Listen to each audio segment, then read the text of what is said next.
بسم اللہ الرحمن الرحیم۔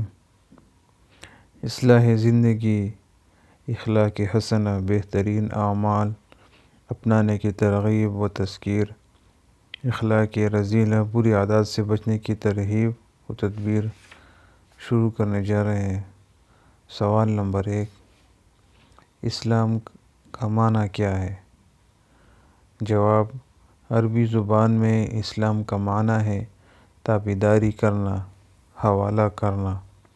شریعت میں اسلام کا معنی یہ ہے کہ عقل مند انسان کا اپنے آپ کو مکمل اپنے حقیقی مالک اللہ جل شانہ کے حوالے کر دینا اور ہر حال میں اللہ جل شانہ کی تابعداری کرنا، اپنی خواہشات کی زندگی نہ گزارنا بلکہ اپنے رب اللہ جل شانہ کی عبادت اور غلامی کی زندگی گزارنا۔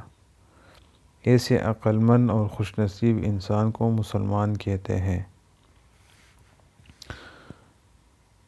سوال نمبر 2 یہ ہے، اسلام کس چیز کا حکم دیتا ہے؟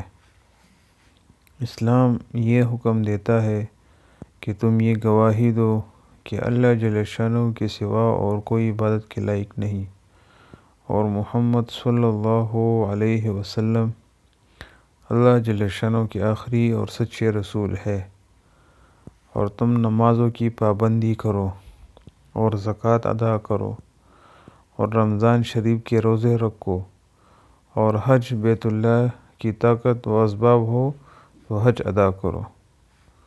صدق اللہ العظیم۔